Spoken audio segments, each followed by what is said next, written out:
Good morning and a very, very happy morning. We are reading Unlimited Power by Anthony Robbins और हम हैं page number 95 पे. Mastering your own mind, how to run your brain के अंदर हम different exercises कर रहे हैं where we are training our brain to be under our control, where we are training कि ये जो हमारे अंदर इंसिस्टेंट इंटरनल डायलॉग्स चलते हैं ऑटोमेटिकली उसे हम कंट्रोल करके अपनी जिंदगी को जैसा हम चाहते हैं वैसा आगे लेके चलें. एक और एक्सरसाइज राइटर हमें यहाँ बता रहा है और इस बार कह रहा है कि आप ये सोचें कि कोई ऐसा एक्सपीरियंस जहाँ पे आप टोटली मोटिवेटेड थे कुछ गजब कर दिखाने के लिए. रिलैक्स होके बैठिए जैसे जैसे मैं आपको बता रही हूँ और एक माइंड के अंदर एक क्लियर मेंटल पिक्चर क्रिएट करें उस एक्सपीरियंस का. और अब बुक के लिखे कुछ क्वेश्चंस मैं आपसे पूछने जा रही हूँ. पॉज करके हर क्वेश्चन का एक एक करके आंसर दें. कोई भी राइट आंसर नहीं है, कोई भी रॉन्ग आंसर नहीं है. हर व्यक्ति अपने एक्सपीरियंस के हिसाब से अलग अलग ढंग से इसको रिस्पॉन्ड करता है. अब आप रिलैक्स करके बैठें और एक ऐसा मेंटल पिक्चर क्रिएट करें जिसने कभी आपको बहुत ही मोटिवेटेड किया हो. बिल्कुल जैसे एक मूवी देख रहे हो या जैसे आप बिल्कुल एक स्नैपशॉट देख रहे हो.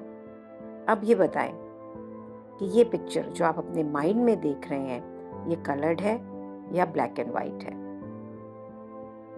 ये आपके पास है कि आपको दूर तक नजर आ रहा है, दूर से नजर आ रहा है रादर. आपके लेफ्ट में है या आपके राइट में दिख रहा है या आपके सेंटर में दिख रहा है. ये क्या आपको ऊंचा आसमान में दिखाई दे रहा है या आपको लो दिख रहा है अपने विजन के अंदर या आपके विजन के मिडिल के अंदर दिखाई दे रहा है. आप इससे एसोसिएटेड हैं, मीन्स आप अपनी आंखों से इसे देख रहे हैं, means you are a part of it and as if you are seeing it. और आप डिसएसोसिएटेड हैं, मीन्स आप खुद भी इसके अंदर हैं और आप इसे बाहर में एक जैसे दृष्टा देख रहा है वैसे देख रहे हैं.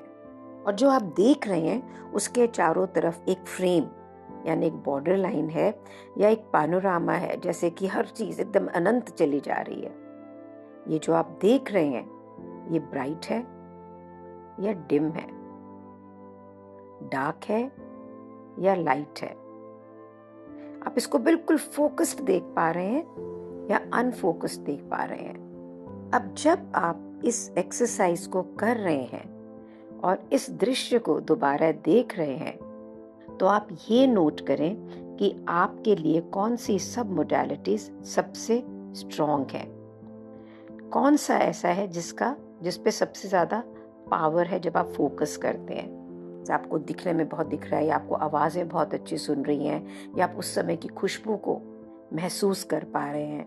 अब आप इसे ऑडिटरी मतलब सुनिए, उसी दृश्य को अलग अलग ढंग से कि पूरा सुन पा रहे हैं नहीं सुन पा रहे हैं. किनेस्थेटिक सब मोडालिटीज में देखो कि उसकी फील बॉडी पे छूने से कैसे आपको लग रहा था.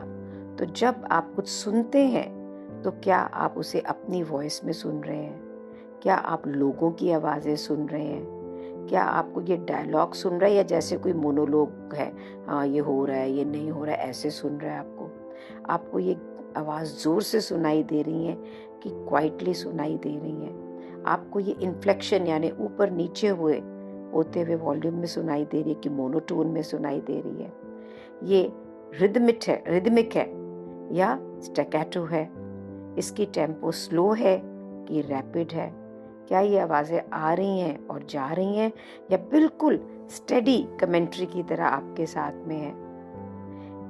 आप इस समय जो सुन रहे हैं या कह रहे हैं अपने आप को कुछ, ये साउंड लोकेटेड कहाँ है, कहाँ से आ रही है. जब आप इसको फील कर रहे हैं आवाज को, ये हार्ड है कि सॉफ्ट है, वार्म है कि कूल है, ये किनेस्थेटिक्स में आ गए.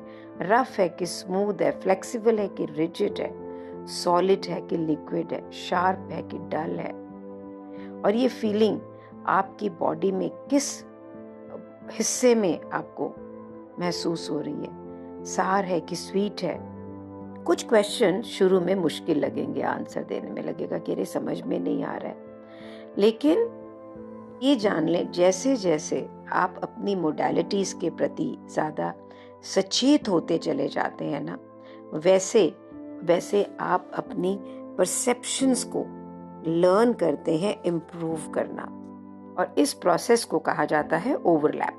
फॉर एन एग्जाम्पल, अगर आप एक ऑडिटरी व्यक्ति हैं, आप यानी कि सुनते ने की जो आपकी सब मोडालिटीज है वो ज़्यादा शार्प है, तो सबसे पहले किसी भी एक्सपीरियंस को आप सुनेंगे, और जब उसका एक रिच पावरफुल इंटरनल रिप्रेजेंटेशन बनेगा तो आप एक विजुअल फ्रेम पे काम करेंगे, और उसके बाद में किनेस्थेटिक फ्रेम में काम करेंगे और उस एक्सपीरियंस को लेकर आएंगे। मीन्स जब हमें ये पता लग जाता है कि हम किस चीज़ से ज़्यादा प्रभावित होते, जैसे मैं विजुअली ज़्यादा प्रभावित हूँ, आप देखिए कि आप किस चीज़ से प्रभावित हैं। और अब जब आपने एक एक्सपीरियंस किया एक ऐसे टाइम को जब आप बहुत ही स्ट्रांगली मोटिवेटेड थे, तो राइटर कहता है अब आप एक ऐसा काम सोचिए, ऐसी चीज़ सोचिए जो आप बहुत स्ट्रांगली मोटिवेटेड होके करना चाहते हैं, लेकिन मोटिवेशन नहीं है अंदर से, कोई स्पेशल फीलिंग नहीं आ रही है अंदर से। होता है ना अपनी लाइफ के अंदर, मैं रिच बनना चाहता हूँ, मैं काम में सक्सेस पाना चाहता हूँ, लेकिन मेरे अंदर कोई मोटिवेशन नहीं आ रही है। तो मैं माइंड में तो सब कुछ सोच रहा हूँ कि मुझे ये ऐसे हो जाए वैसे हो जाए, लेकिन मैं उसके लिए कर नहीं पा रहा हूँ। अब दोबारा से अपने माइंड के अंदर इस फ्रेम को लेकर आए, इस इमेज को लेकर आए, दोबारा से सेम क्वेश्चंस अपने आप को पूछें, लेकिन अब इस समय केयरफुली नोट करें कि आपके रिस्पॉन्सेस डिफरेंट होंगे, क्योंकि अब आपको जब ये पता लग गया है कि मेरी सब मोडालिटीज कौन सी स्ट्रांग है, जैसे मेरी विजुअल सब मोडालिटी स्ट्रांग है, तो अब आप जिस चीज को आपने करना है ना, और जिससे आप मोटिवेटेड थे, वो कहता है बिल्कुल दोनों को साइमल्टेनियसली देखें। कहता है ये बिल्कुल भी मुश्किल नहीं है। ऐसा समझ लीजिए कि आपका ब्रेन एक टीवी की स्क्रीन है और उसमें 2 मूवीज इकट्ठे चल रही हैं, एक के अंदर जिससे आप पहले मोटिवेटेड हुए और एक के अंदर जिसके लिए आप मोटिवेटेड होना चाहते हैं। अब राइटर कहता है क्योंकि different representation produce different type of result in the nervous system, तो अब हमको जब ये हमने सीख लिया है कि जो भी रिप्रेजेंटेशन हम अपने अंदर बनाते हैं, हमारा नर्वस सिस्टम उसको अलग ढंग से प्रोसेस करता है और रिजल्ट देता है, हमने ये भी सीख लिया है कि कौन सी सब मोडालिटीज हमें मोटिवेट करती हैं। अब आप अपने जो ब्रेन में स्प्लिट स्क्रीन बनाई है आपने, उसके अंदर रीएडजस्ट करें, जो आप मोटिवेटेड नहीं हो ना अभी करने के लिए, उसको उस सब मोडालिटीज से जो आपको मोटिवेट करता है, जो आपको सबसे ज्यादा प्रभावित करता है, और ग्रेजुअली उसे उस लेवल पे ले आए जिस चीज को देख के आप पहले बहुत मोटिवेटेड थे। हर व्यक्ति इसको अलग ढंग से करेगा, लेकिन चांसेस क्या है, इमेज 1 जो कि आपकी लाइफ के अंदर आप ऑलरेडी मोटिवेटेड एक्सपीरियंस हैं, हमेशा आपको ज्यादा क्लियर और क्लोजर नजर आएगी, और जो दूसरी जिसके लिए आप मोटिवेटेड होना चाहते हैं वो उतनी क्लियर नहीं होगी।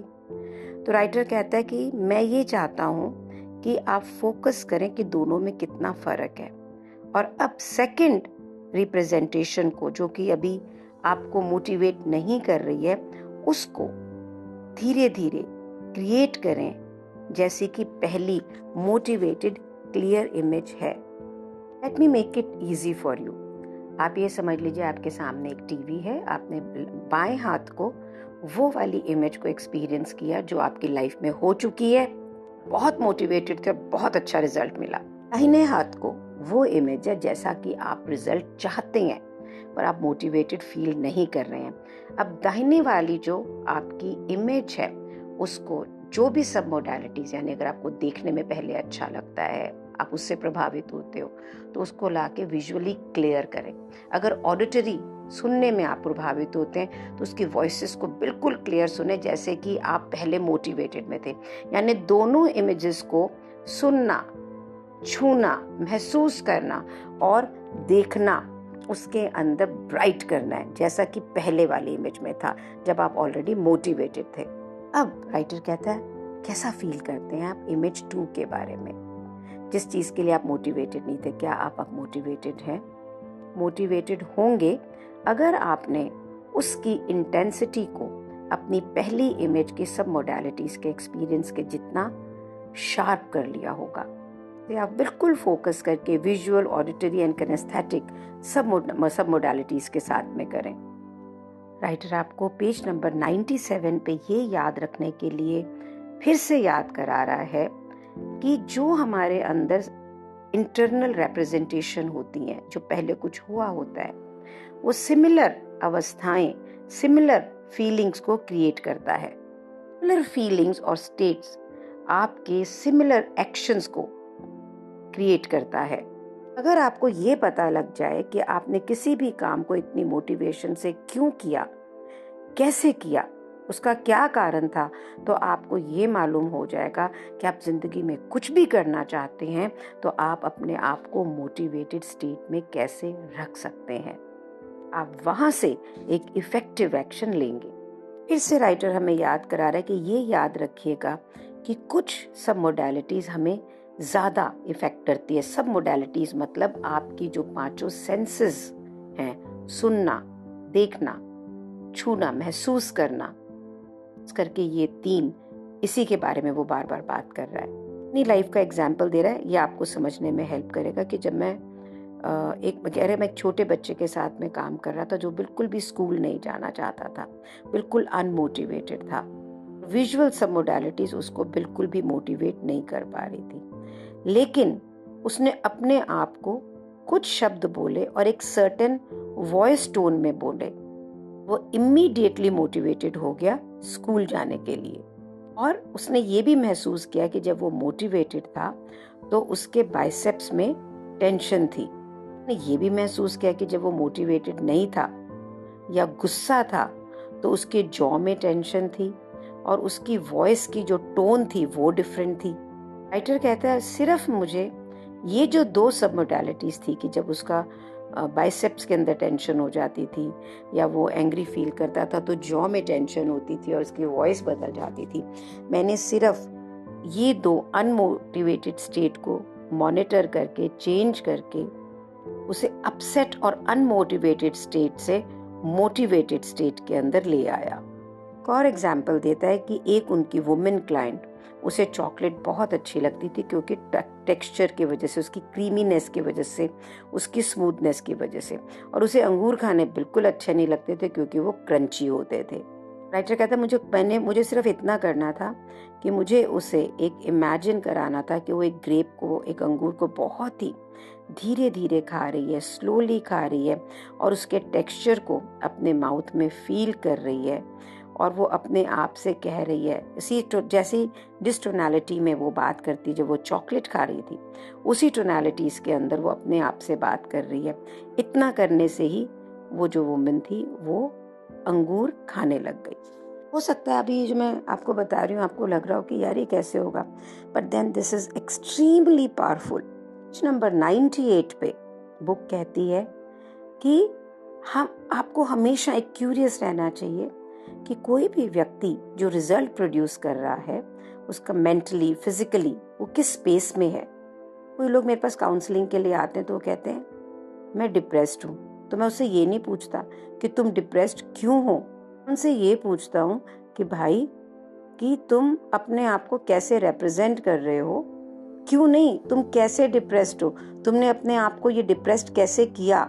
रियली क्लाइंट, राइटर कहता बहुत ही अजीब ढंग से मेरे को देखते हैं कि ये क्या पूछ रहा है। तो राइटर, क्योंकि जो काउंसलर है उनसे पूछता है कि अगर मैं तुम्हारा शरीर होता तो मैं कैसे डिप्रेस्ड होता, मैं क्या पिक्चर करता, मैं अपने आप से क्या बोलता और मैं उसको कैसे बोलता, किस टोन में बोलता।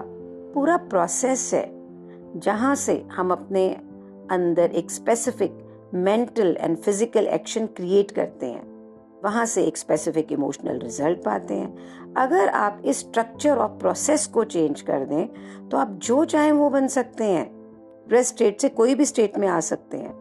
एक बार आपने इसको अच्छे से समझ लिया कि आप चीज़ों को कैसे करते हैं, हाउ यू डू थिंग्स, तो इस नई अवेयरनेस के साथ में आप अपने ब्रेन को रन करेंगे, आप अपने अंदर वो स्टेट, वो अवस्था क्रिएट करेंगे जो आपको आपकी ज़िंदगी को क्वालिटी लाइफ देगा, जैसा आप चाहते हैं, जैसा आप डिजर्व करते हैं।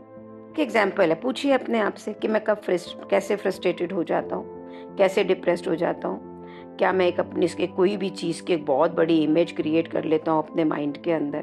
क्या अपने दिमाग में बार बार उदास वॉइस के अंदर मैं बात करता रहता हूँ? अब ये सोचिए कि मैं अपने अंदर खुशी वाली फीलिंग्स कैसे लेके आता हूँ, फन फीलिंग्स कैसे लेके आता हूँ। क्या मैं उसको पिक्चर्स को ब्राइट में करता हूँ? क्या वो पिक्चर तेजी से मूव कर रही होती है, स्लो में मूव कर रही होती है? किस टोन में मैं बात कर रहा होता हूँ? और इसी में अपने आप से बात करें, खबर करें कि जिस लोगों के जैसी आप फीलिंग क्रिएट करना चाहते हैं वो कैसे बोल रहे हैं, वो कैसे व्यवहार कर रहे हैं। तो आप एस्टोनिश्ड होंगे कि आप कितनी जल्दी अपने आप को बदल सकते हैं। माइंडिंग अगेन, ये फ्रस्ट्रेशन, ये डिप्रेशन, ये खुशियाँ, ये चीज़ें नहीं है, ये एक प्रोसेस है जो क्रिएट होता है जब हम अपने अंदर एक सर्टेन मेंटल इमेजेस, आवाज़ें, फिजिकल एक्शन कॉन्शियसली या अनकॉन्शियसली क्रिएट करते हैं। आपको ये रियलाइज हो रहा है कि जो टूल्स ये बुक हमें दे रही है ये कितनी इफेक्टिवली आपकी जिंदगी को बदल सकती है। गाइस, तो इसे करें और जानें। जैसे मैंने इसको पढ़ा, दोबारा तीसरी बार पढ़ रही हूँ मैं इसको दोबारा से, तो मैंने ये जाना है कि मेरे लिए विजुअल सबसे पावरफुल है और उसके बाद है सुनना। अगर मैं चीज़ों को पहले देखूं तो मुझे सबसे पहले बीते हुई चीज़ें, डिप्रेस्ड और मोटिवेटेड, आंखों के सामने एकदम मूवी की तरह आती हैं और फिर वो आवाज़ें मेरे कान में गूंजती हैं। Then is touch and feel. अभी टीवी की स्क्रीन के ऊपर एक तरफ मेरा वो सीन है कि जब मेरे पापा नहीं रहे और मेरे भाइयों ने बोला कि मैंने विल फेक बनाई है, और एक तरफ वो सीन है, नया नहीं पुराना ही, जहाँ हम सारे बहन भाई मिलकर खेल रहे हैं और वो गाना गा रहे हैं, फूलों का तारों का सबका कहना है, एक हजारों में मेरी बहना है। अगर मैं देखूं तो वो जो डिप्रेसिव वाला सीन है ना, that has been powerful for years and years. माफ़ नहीं कर पा रही हूँ मैं उनको। अब जब मैं ये सुन रही हूँ बुक को, आपके साथ पढ़ रही हूँ बुक को, तो I am making that happy image more powerful, more clear. तो मेरे अंदर अपने आप मेरे भाइयों के लिए प्यार आ रहा है, एम्पैथी आ रही है, उन्हें मैं माफ़ करना चाह रही हूँ जो अभी तक नहीं कर पा रही थी, चाहते हुए नहीं कर पा रही थी। Is an extremely powerful way of changing your life to what you want to. Thank you so much for being in my life. Thank you so much. Do share with me how it is impacting your life, how powerfully you are creating the life you love. Gratitude.